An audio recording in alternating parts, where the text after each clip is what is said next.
우리 학생들을 또 격려하고 또 기도하면서 하나님께서 이 청년의 때를 우리에게 주셨다는 것, 또 열정과 또 젊음을 우리에게 주셨다는 것은 위대한 축복이고 또 우리 모두가 소유한 공동의 자산입니다.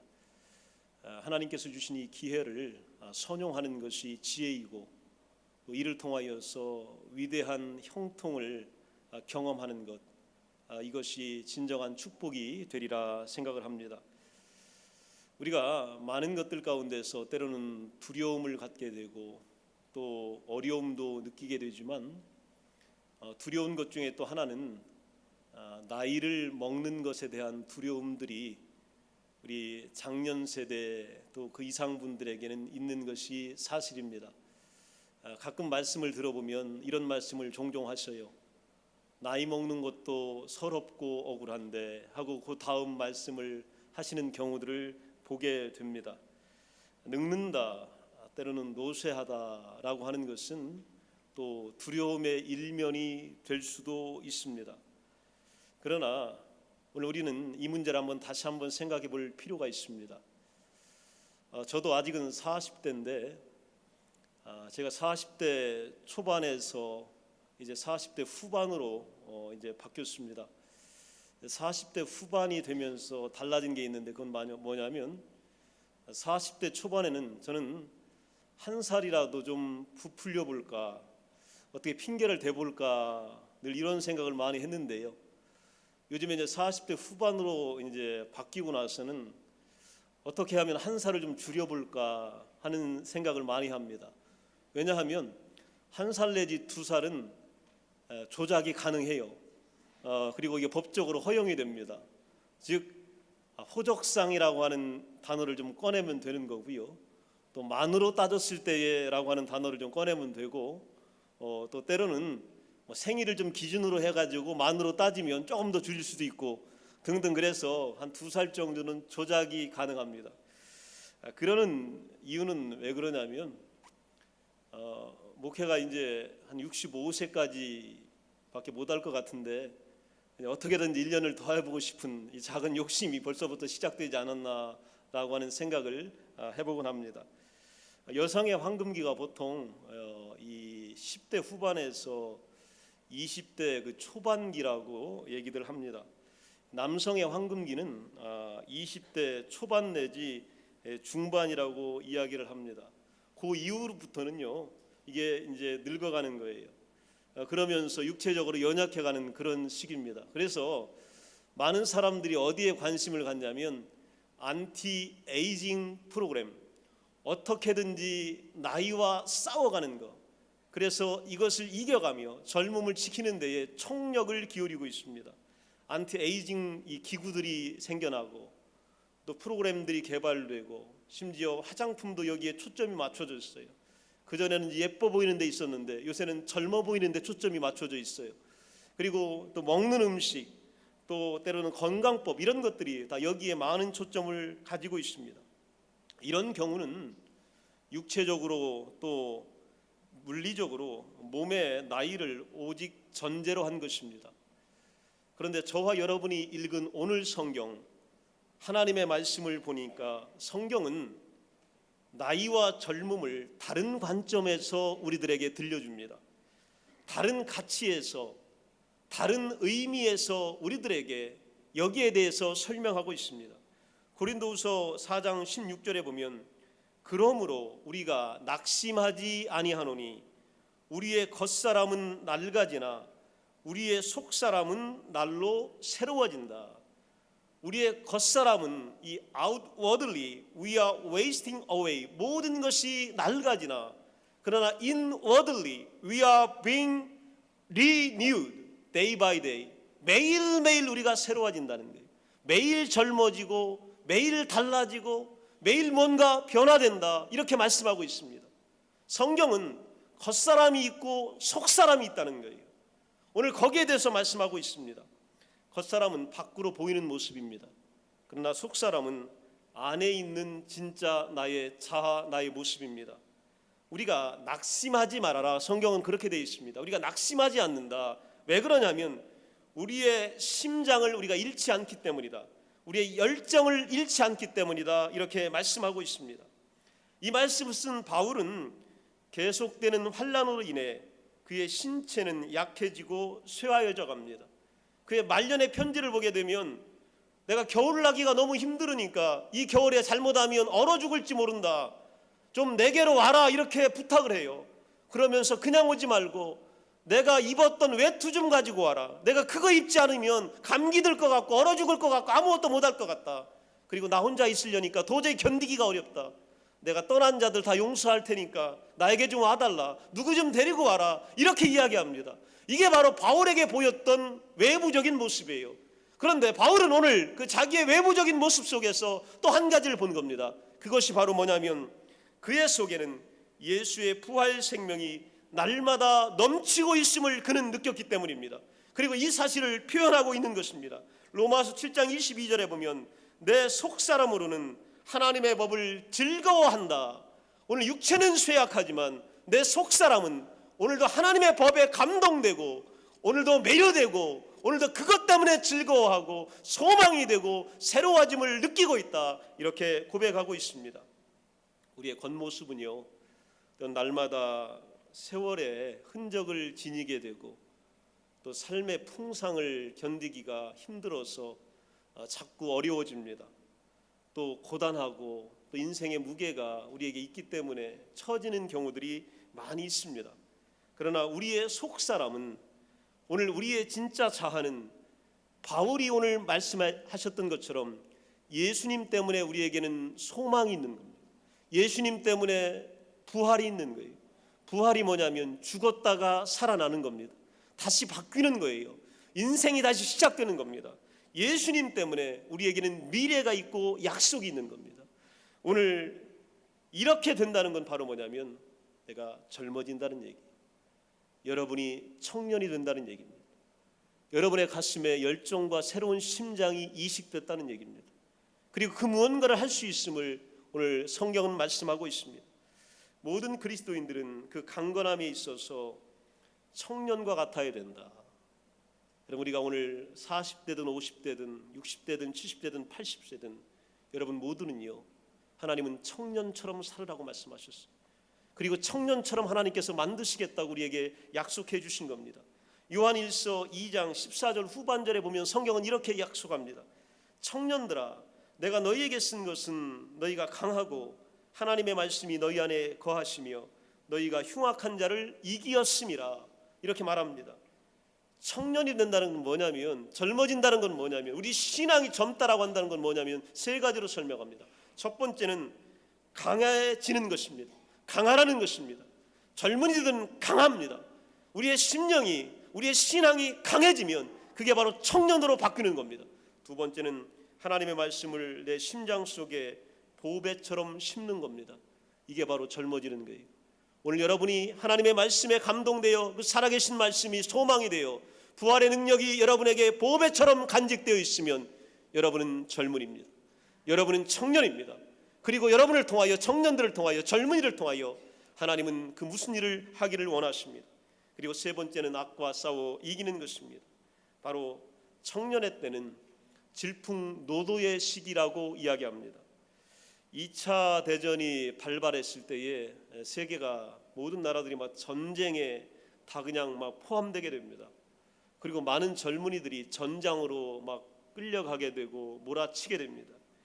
그때의 그 독일 병사들은 전쟁에 나가면서 배낭 속에다가 한 가지 책을 꼭 가지고 나갔다고 합니다. 이 책의 이름이 바로 뭐냐면 헤르만 헤세가 지은 데미안이라고 하는 책입니다.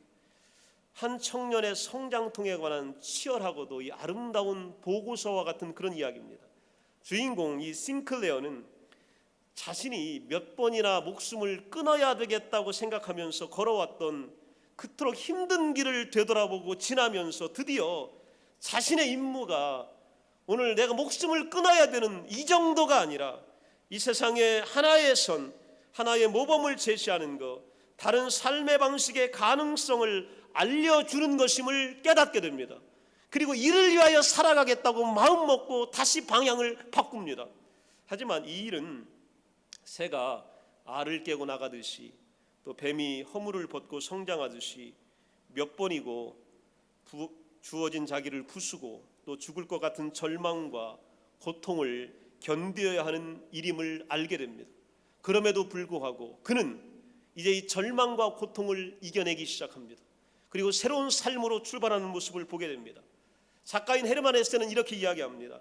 신이 우리에게 절망을 보내는 것은 우리를 죽이기 위해서가 아니라 우리에게 새로운 생명을 불러일으키기 위해서다, 이렇게 말하고 있습니다. 오늘 하나님께서 여러분에게 때로는 절망과 도전과 때로는 유혹과 환난과 어려움과 때로는 두려움과 때로는 노쇠함을 느끼는 이유를 주는 것은 여러분을 실망시키기 위한 것이 아니라 여러분 안에 살고 계시는 하나님의 능력을 드러내기 위한 것입니다. 그리고 여러분을 통하여 그 능력을 오늘도 많은 사람들에게 주고자 하기 때문입니다. 오늘 여러분, 내가 병들었으면 하나님께서 여러분을 통하여 고치시기를 원하고 계십니다. 그리고 이 병을 통하여 많은 사람들이 하나님의 살아계심을 보기를 원하고 계신 겁니다. 오늘 내가 힘이 없어 보이면 하나님께서 여러분에게 다시 한번 열정과 젊음을 주셔서 여러분을 통하여 하나님께서 하시는 일들을 주변에 있는 사람들이 바라보도록 만드시기 위한 것들입니다. 이런 것들을 위해서 그는 깨닫기 시작합니다. 열왕기하라고 하는 성경을 보게 되면 당시 엘리사라고 하는 위대한 선지자가 등장을 합니다. 이 엘리사가 참 지혜가 많아서 기도하고 또 나라의 중차대한 일들에 대해서 조언을 해줍니다. 이스라엘 왕이 이 엘리사의 조언을 귀하게 여깁니다. 그래서 이웃나라와의 전쟁이 일어났을 때도 이스라엘은 약소국이고 작은 국가입니다. 주변은 강대국이고 큰 나라입니다. 군사들이 많은 나라예요.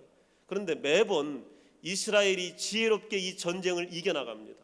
그리고 고비 때마다 아주 명철하게 이 위기를 돌파해 나갑니다. 이것이 왜 그러냐? 주변에 있는 나라 왕들이 볼 때는 엘리사 때문이다. 엘리사가 기발한 계획을 갖고 있고 또 위대한 총명함을 통해서 나라를 위기에서 고치고 있다, 이렇게 판단해서 어떤 계략을 꾸미냐면 어마어마한 군대와 또 말과 병거를 엘리사를 잡기 위하여 아람 왕이 파견을 합니다. 엄청난 군대가 말을 타고 병거를 이끌고 이 한 사람 하나님의 종을 잡기 위해서 성 전체를 둘러싸게 됩니다. 이것을 엘리사를 돕고 있던 젊은 종이 아침에 보게 돼요. 그리고 깜짝 놀라게 됩니다. 그리고 이 엘리사에게 쫓아가서 이렇게 이야기합니다. 아, 내 주여, 우리가 어떻게 해야 됩니까? 큰일 났습니다. 이 엄청난 군대가 당신 하나를 위해서 이 작은 성을 다 에워쌌습니다. 우리 남은 것은 잡혀가거나 죽는 일밖에 남지 않았습니다. 이렇게 엘리사에게 고합니다. 이때에 열왕기하 6장 16절에 보면 엘리사가 대답하되 두려워하지 말라. 우리와 함께한 자가 그들과 함께한 자보다 많으니라. 엘리사가 뭐라고 얘기하냐면 너와 내가 함께한 자가 오늘 아람 군대가 아람 왕이 보낸 저 숫자보다 많다, 이렇게 이야기해요. 이야기를 들은 이 젊은 종이 이해가 안 돼요. 우리 선지자 엘리사가 나에게 마치 거짓말을 하는 것 같아요. 그리고 괜히 떨고 있는 나를 위로해 주는 것 같고 마치 하나님 믿는다고 허세를 부리는 그런 모습으로 비춰지게 됩니다. 정말 믿을 수 없어요. 어떻게 우리는 아무도 없는데 우리가 더 많다는 거예요. 이때에 17절에 보면 엘리사가 기도하여 이르되 여호와여, 원하건대 그의 눈을 열어 보게 하옵소서 하니 여호와께서 그 청년의 눈을 여심해 그가 보니 불말과 불병가가 가득하여 엘리사를 둘렀더라. 눈을 하나님이 열어주기 전에는 보지 못했습니다. 그런데 하나님이 눈을 열어주니까 엘리사와 이 종을 둘러싼 것이 뭐냐면 불병거 불말들, 어마어마한 숫자가 둘러싸고 있는 것을 느끼게 됩니다. 오늘 성경을 여러분 주목하여 보십시오. 청년의 눈을 여심해 그가 보니, 여러분 이것이 바로 청년의 신앙입니다. 오늘 있는 대로 보는 것은 청년이 아닙니다. 오늘 하나님의 도우심 가운데서 내 주위를 나를 위하여 둘러싼 하나님의 군대를 하나님이 내 눈을 열어 보게 하시면 나를 위해 싸울 어마어마한 군대를 보게 되는 것, 이것이 바로 위대한 청년의 신앙입니다. 오늘 여러분께서 여러분의 눈을 하나님이 열어주시기를 간절히 축원합니다. 여러분, 세상이 물밀처럼 밀려와도 우리가 더 많습니다. 우리 군대가 더 강합니다. 우리 군대가 훨씬 더 위대합니다. 왜냐하면 하나님께서 불병거와 불말을 보내주셨고 우리를 둘러쌌기 때문입니다. 여러분의 약한 사업체가 다른 상업체보다 강한 것을 믿으시기 바랍니다. 눈을 들어보면 그게 그렇게 보이는 거예요. 내 연약한 자녀가 위대해 보이고 출세한 다른 자녀보다 하나님의 위대한 꿈을 볼 수 있는 겁니다. 하나님이 눈을 열어주시면 그렇게 보이는 거예요. 오늘 말썽쟁이처럼 오늘 공부 안 하고 때로는 이탈된 사람들이 오늘 사랑의 눈으로 눈을 열어보게 되면요, 그들이 위대한 일들을 도모하고 있음을 우리는 알게 되는 것입니다. 이것이 바로요, 청년의 눈을 열어주셨을 때에 하나님이 보게 하신 겁니다. 여러분이 이것을 볼 수 있으면 여러분은 청년입니다. 오늘 나이에 관계없이 여러분은 젊은입니다. 오늘 여러분은 피 끓는 심장을 가지고 있는 위대한 사람들입니다. 오늘 놀라운 일들이 일어나게 되었던 것입니다. 초대교회는 교회가 부흥하고 또 사람들이 모임에 따라서 사역과 헌신을 위하여서 7명의 신실한 집사를 선택을 하게 됩니다. 그 7명의 집사 가운데 스데반이라고 하는 유명한 인물이 포함되어 있습니다. 그의 사역을 우리가 보게 되면 그는 군중들에게 예수를 전하고 복음을 선포합니다. 회개해라. 예수 그리스도만이 구세주가 되시고 예수 그리스도가 우리의 죄를 용서하여 주셨으며 그는 부활하셨고 우리에게 다시 오실 것이다 라고 하는 이 놀라운 메시지를 용감하게 선포하게 됩니다. 그의 능력 있는 설교로 청중들로 하여금 때로는요, 격렬한 분노를 일으키게 됩니다. 예수가 어떻게 하나님이냐, 예수가 어떻게 부활했느냐, 예수가 어떻게 우리의 왕이냐, 예수가 어떻게 우리의 죄를 사할 수 있는 권세가 있느냐, 예수는 인간에 불과한데 너는 무슨 말을 하고 있는 거냐, 우리의 하나님을 모욕하는구나, 우리의 하나님을 저주하는구나. 사람들은 분노하면서 오늘 스데반 집사를 죽이려고 합니다. 어떻게 죽이냐면 스데반 집사를 잡아다가 돌로 쳐 죽이는 겁니다. 스데반 집사가 돌에 맞아 죽어가면서 어떤 일이 있었냐면 똑같은 일이 일어납니다. 눈이 열립니다. 그리고 다른 세계를 보게 됩니다. 그 세계를 창세기 사도행전 7장 55절에 보면 그는 하늘을 우러러 이렇게 주목해 봅니다. 그리고 그는 하나님의 영광을 보게 됩니다. 그리고 세 번째 마지막은 그는 예수님께서 하나님의 우편에 서 계신 것을 보게 됩니다. 예수님이 하나님의 보좌 우편에 앉아 있는 것을 봤던 사람은 성경에서 3명밖에 없습니다. 그 중에 하나가 바울이고 또 그 하나가 사도 요한입니다. 그리고 그 마지막 한 명이 바로 스데반 집사입니다. 그런데 예수님께서 보좌에 앉아 계시지 않고 일어나서 있는 것을 본 사람은 유일하게 스데반 집사 하나입니다.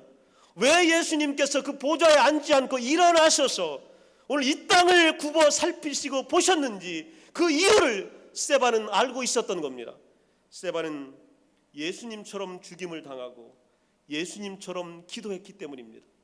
7장 59절에 보면 내 영혼을 받으소서. 예수님이 십자가에서 했던 그 기도 똑같이 스데반이 기도하고 있습니다. 나는 죽지만 내 영혼을 받아주옵소서. 그렇게 기도했고 60절에 보면 주여 죄를 저들에게 돌리지 마옵소서. 저들을 용서해 주옵소서. 예수님이 십자가에 달리시면서 오늘 돌을 맞고 오늘 창으로 옆구리에 찔리시면서 마지막에 했던 기도가 그겁니다. 저들의 죄를 용서해 주옵소서. 저들을 사하여 주옵소서. 예수님처럼 동일하게 하는 한 사람이 이 땅에 있었어요. 이걸 예수님이 그냥 앉아서 보실 수가 없어서 일어나셔서 보시는 거예요. 예수님처럼 하고 있는 이 스데반, 똑같이 따라했던 예수님의 모습이 어떤 거였길래 스데반은 예수님처럼 그렇게 따라했을까요?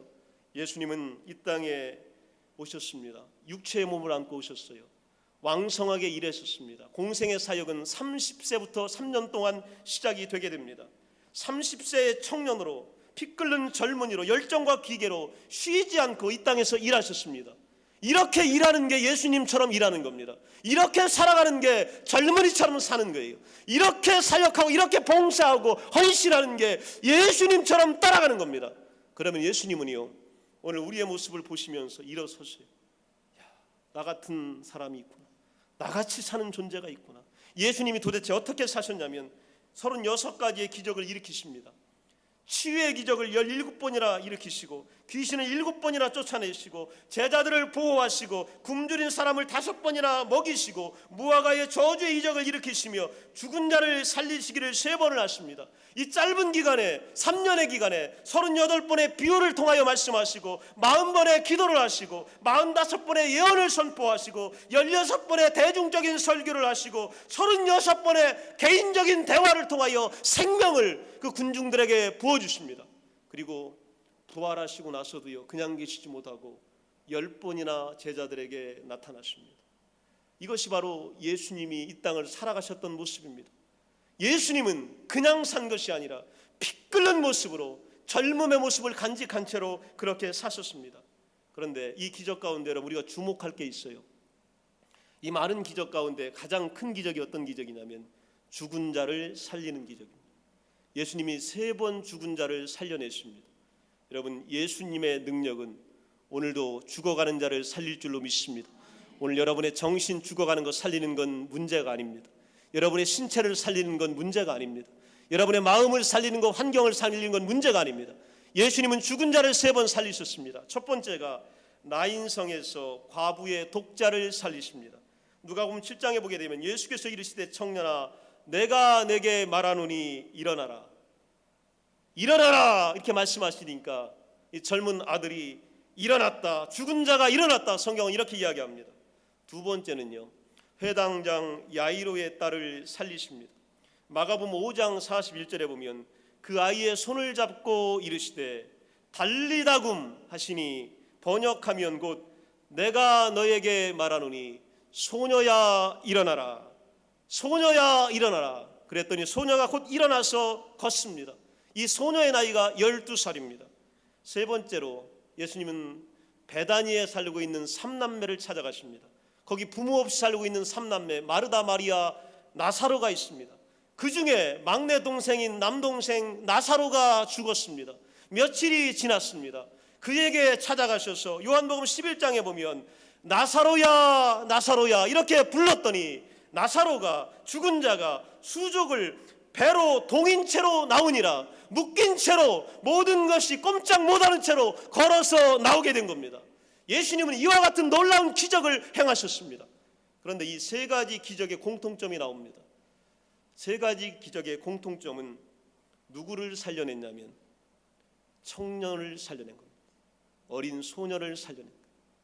왜 청년을 살려냈고 어린 소녀를 살려냈고 이 젊은이 이들을 살려냈을까요? 그 이유는요, 청년들은 해야 될 일이 많기 때문에 그래요. 젊은이에게는 미래가 있기 때문에 그렇습니다. 그들은 예수 그리스도를 증거해야 될 시간이 있기 때문에 그랬고 열정이 있기 때문에 그렇고 그들을 통하여 하나님의 일들이 이루어지기를 바랬기 때문에 그렇습니다. 오늘 하나님께서 여러분을 살려내신다면 여러분 가운데에 젊은이를 살려내게 될 줄로 믿습니다. 그런데 육체적 젊은이가 아니라 그 마음속에 그리스도의 피 끓는 심장이 끓고 있는 그 젊은이를 살려낼 줄로 믿습니다.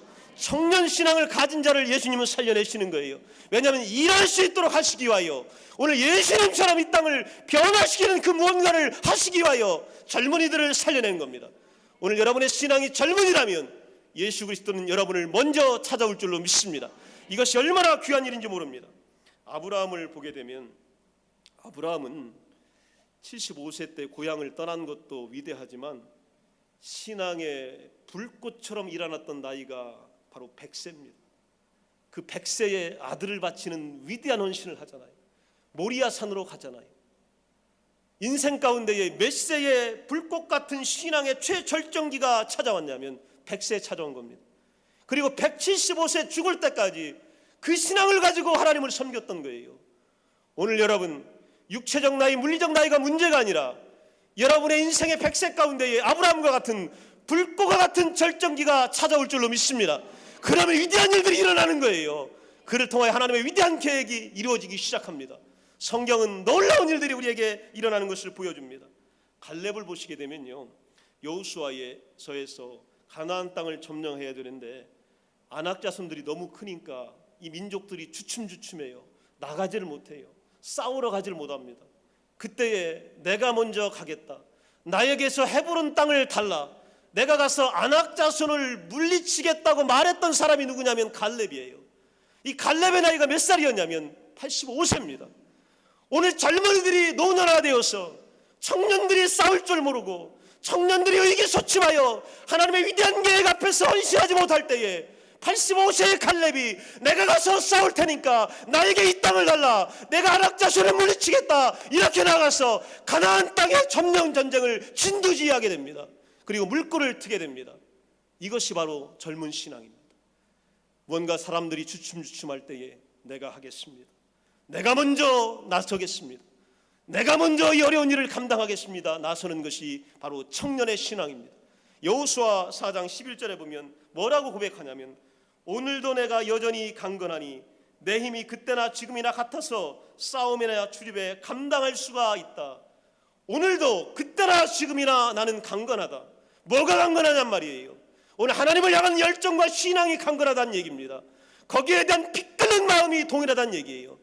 이런 분들은 하나님께서 나이에 상관없이 갈렙처럼 사용하여 줄 줄로 믿습니다. 여러분, 어떻게 살기를 원하십니까? 오늘 노쇠하여, 오늘도 원망하며 때로 억울하게 살기를 원하십니까? 아니면 85세든지 100세든지 하나님 주시는 위대한 꿈을 가지고 하나님의 능력 안에서 이 땅을 변화시키며 도전하며 사람들을 격려하며 이 땅에 소망을 주며 살기를 원하십니까? 당연히 우리는 그렇게 살아야 합니다. 예수님처럼 젊게 청년답게 꿈을 가지고 이 땅을 변화시키는 일들을 포기하지 않으며 살아가는 일들입니다. 전도서 12장 1절에 보면 너는 청년의 때에 너의 창조자를 기억해라. 바로 그때 지금 이 순간에 바로 창조주를 기억하고 어떤 일을 하는 것입니다. 시편에 보면 그는 시냇가에 심은 나무가 철을 따라 열매를 맺으며 그 잎사귀가 마르지 아니함 같아. 시냇가에 심은 나무처럼 철을 따라 그 잎사귀가 푸르르고 열매를 맺는 것, 이것은요 하나님이 공급해 주는 사람들이에요. 하나님이 옆에 있는 사람들은 늘 청청한 겁니다. 늘 푸른 거예요. 늘 열매가 있는 것입니다. 오늘 그런 사람들이 하나님의 위대한 역사를 이룹니다. 요한복음 15장 7절에 보면 너희가 내 안에 거하고 내 말이 너희 안에 거하면 무엇이든지 원하는 대로 구하라. 그리하면 이루리라. 구하는 게 청년 신앙입니다. 할 수 있다고 오늘 하나님 앞에 선포하는 것이 젊은이의 신앙입니다. 오늘 하나님 앞에 모든 것을 다 맡기고 당신의 능력으로 내가 나가겠사오니 나와 함께 해달라고 고백하는 것이 바로 젊은 신앙입니다. 우리 시드니 성결교회 모든 성도들은 청년 신앙으로 꽉 채워지시기를 간절히 축원합니다. 우리 앞에 거칠 것이 없습니다. 인생의 그 어떤 도전도 장애물도 여러분 이기고 나갈 줄로 믿습니다. 건강이요, 하나님께서 기도 한번 잘하면 들어주십니다. 하나님께 오늘 이쁜 짓 한 번만 하면 모든 인생의 문제가 해결됩니다. 이게 젊은이의 꿈이에요. 한 번 잘하면 기회가 오는 것을 믿는 것입니다. 요한일서 2장 17절에 보면 이 세상도 그 정욕도 지나가되 오직 하나님의 뜻을 행하는 자는 영원히 거하느니라. 하나님의 뜻을 행하는 여러분 모두는 영원할 줄로 믿습니다. 우리 변치 않는 열정과 젊음과 청년의 신앙으로 오늘 하나님 주신 일을 위대하게 감당하는 여러분 되시기를 간절히 축원합니다. 기도합니다. 여러분 다 함께 자리에서 일어나시길 바랍니다.